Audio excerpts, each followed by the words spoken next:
uma coisa que a maioria das pessoas não percebe sobre a história de Noé. Não é uma história sobre um barco. É uma história sobre um homem que passou aproximadamente 100 anos fazendo algo que ninguém ao redor dele acreditava que fazia sentido. Que construiu uma estrutura do tamanho de um navio de carga moderno no meio do continente. Que recebeu instruções tão específicas, as medidas, os materiais, a arquitetura, que o texto parece um projeto de engenharia, não o capricho de um visionário. E que nunca, em nenhum momento do texto, perguntou por quê. Mas para entender Noé, você precisa entender o mundo em que ele vivia. E esse mundo é diferente de tudo que existe hoje. No vídeo anterior, falamos sobre os vigilantes. Os 200 seres que desceram voluntariamente sobre o Monte Hermon fizeram um juramento juntos. Corromperam a terra com um conhecimento que não devia ser ensinado. Se você não viu esse vídeo, vale a pena ver antes de continuar. Porque o dilúvio não começa com a chuva. O dilúvio começa com Gênesis 6, verso 1. E os filhos de Deus viram que as filhas dos homens eram belas. O que veio depois disso, os Nefilim, o conhecimento proibido, a corrupção que se espalhou por toda a terra, é o contexto do dilúvio. A água não veio do nada. A água veio de um mundo que havia chegado a um ponto sem retorno. O texto de Gênesis 6 diz algo que deveria nos parar por tempo suficiente. Diz que o Senhor viu que a maldade dos homens se multiplicara sobre a terra e que todo o propósito dos pensamentos do coração deles era apenas o mal continuamente. Não ocasionalmente, não em momentos de fraqueza, continuamente. E esse é o diagnóstico do mundo antes do dilúvio. E dentro desse mundo, havia um homem. Seu nome era Noé. E o texto o descreve com 3 palavras: justo, íntegro e que andava com Deus. 3 palavras. Em um mundo onde todo o propósito dos pensamentos do coração dos homens era apenas o mal continuamente, havia um homem sobre quem o texto usa essas 3 palavras. O que isso significa na prática, não sabemos. O texto não dá detalhes do cotidiano de Noé. Não diz o que ele fez de diferente. Não descreve os séculos que o tornaram aquele homem.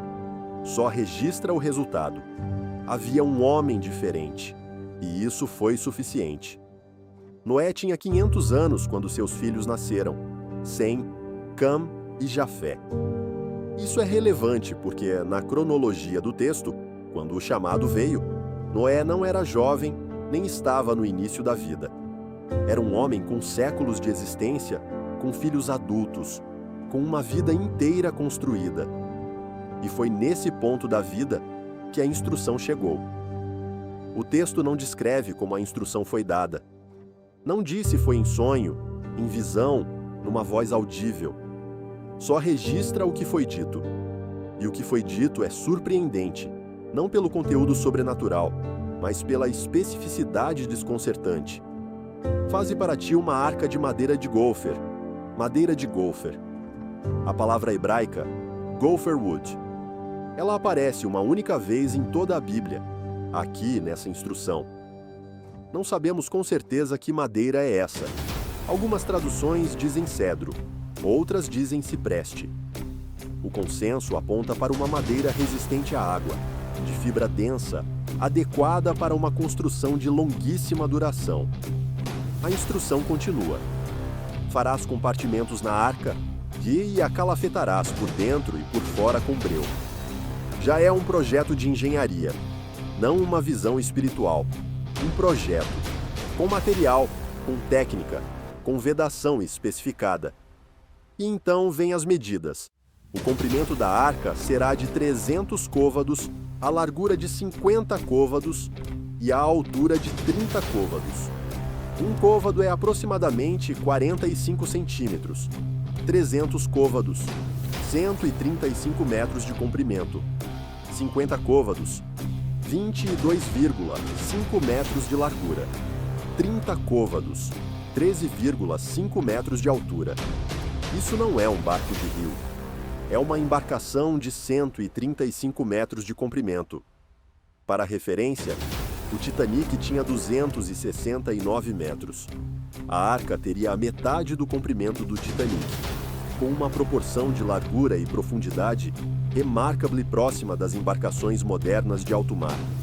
Engenheiros navais que estudaram as dimensões bíblicas apontam que a relação 6:1 entre comprimento e largura descrita no texto é praticamente idêntica à proporção usada em navios de carga modernos para máxima estabilidade em águas turbulentas. O texto continua com mais detalhes: uma janela, uma porta na lateral, 3 andares. E então vem a parte que muda o peso de tudo. Porque depois de dar as medidas, depois de especificar os materiais, depois de descrever a estrutura, o texto diz o porquê. Eis que eu farei vir o dilúvio de água sobre a terra, para destruir toda a carne em que há fôlego de vida debaixo dos céus. Tudo o que há na terra morrerá. Noé estava recebendo não apenas um projeto de construção, estava recebendo um anúncio. O mundo que ele conhecia, o único mundo que havia existido, o único mundo que qualquer ser humano havia habitado, ia acabar. Não parcialmente, não uma região, completamente. E a arca era a exceção. Estabelecerei a minha aliança contigo. Entrarás na arca, tu e teus filhos e tua mulher, e as mulheres de teus filhos contigo. 8 pessoas. Em um mundo que havia chegado ao ponto em que todo o propósito dos pensamentos do coração dos homens era apenas o mal continuamente. A exceção era 8 pessoas. E então o texto diz algo ainda mais específico. De todos os animais, de toda a carne, 2 de cada espécie farás entrar na arca, para os conservares em vida. Macho e fêmea serão. E na sequência, vem uma frase que vai contra tudo que sabemos sobre a natureza. Virão a ti. Não. Você vai buscar. Não. Você vai caçar. Não. Você vai usar armadilhas. Virão a ti. A instrução pressupõe um movimento espontâneo que contradiz todo o comportamento animal que observamos. E o texto não explica como. Só anuncia o que vai acontecer. E depois a instrução termina com algo que talvez seja o detalhe mais prosaico e mais pesado de tudo. E tu tomarás de todo o alimento que se come, e o recolherás para ti, para servir de comida a ti e a eles. Ele tinha que alimentar tudo aquilo. Noé recebeu o projeto, a razão, a lista de passageiros e o cardápio. E não há no texto nenhuma hesitação, nenhuma pergunta, nenhum momento de negociação. E fez Noé conforme tudo o que Deus lhe mandara. Assim o fez. Assim o fez. 3 palavras. E na sequência, começa a construção. A tradição judaica, baseada na cronologia interna do texto, estima que Noé levou entre 75 e 100 anos para construir a arca. 75 a 100 anos. E pense no que isso significa, não como conceito, como experiência humana concreta. Você acorda cedo pela manhã, todos os dias durante décadas, para trabalhar em algo que ninguém ao redor de você entende que existe razão de ser construído. Seus vizinhos passam, seus conhecidos veem, e o que eles veem é um homem idoso, idoso nos padrões do mundo antigo, que vivia há séculos, construindo um barco gigantesco em terra seca. Não há mar nas proximidades, não há rio grande o suficiente, não há no horizonte visível nenhuma ameaça de inundação. E ele continua. O texto não descreve os 100 anos. Passa direto do assim o fez para as instruções finais antes da chuva. Mas a vida inteira de Noé existiu dentro desse silêncio narrativo. Seus filhos cresceram dentro desse silêncio. As mulheres de seus filhos se casaram dentro desse silêncio. Gerações de vizinhos nasceram e cresceram e envelheceram, vendo aquela estrutura crescer lentamente num terreno que não precisava de uma arca. E nenhum deles entrou. Aqui está a pergunta que eu quero que você sente por um momento. O que Noé sabia de verdade? Ele sabia que a instrução havia vindo. Sabia o projeto, as medidas, os materiais. Sabia o porquê, porque o texto registra que Deus o explicou. Mas o dilúvio não tinha precedente.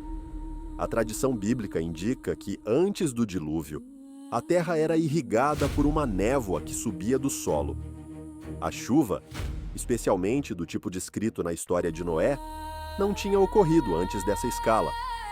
Noé não tinha um exemplo anterior do que estava sendo anunciado. Tinha uma palavra e uma arca incompleta e décadas de construção pela frente. E ainda assim construiu.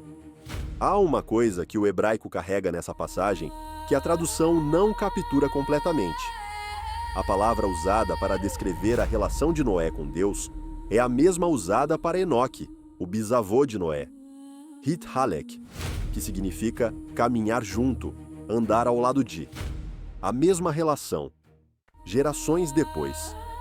Enoque andou com Deus e não foi mais achado. Noé andou com Deus e construiu uma arca. O padrão não é obediência cega. É uma relação de proximidade que produzia ação específica em contextos impossíveis. E é aqui que o texto se torna incômodo para quem quer uma leitura simples. Noé sabia que o mundo ia acabar. Sabia que as pessoas que passavam pela sua construção, que não entendiam, que seguiam suas vidas no mundo corrupto, que havia chegado ao seu ponto final. Essas pessoas não iam sobreviver. E o texto não descreve nenhuma tentativa de convencê-las. A tradição judaica interpreta esse silêncio de maneiras diferentes. Alguns rabinos ensinam que Noé pregou arrependimento durante décadas e ninguém ouviu. Outros ensinam que a própria construção era o aviso, que construir uma arca gigantesca em público durante 100 anos era o sermão mais longo e mais claro possível. Outros ainda apontam que o texto diz que Noé era justo em sua geração, implicando que a sua justiça era relativa ao contexto corrompido em que vivia, não absoluta por natureza. O texto canônico não resolve essa tensão. E talvez não resolva porque a tensão é parte do ponto. Há momentos em que o julgamento foi anunciado e o tempo de mudança já passou.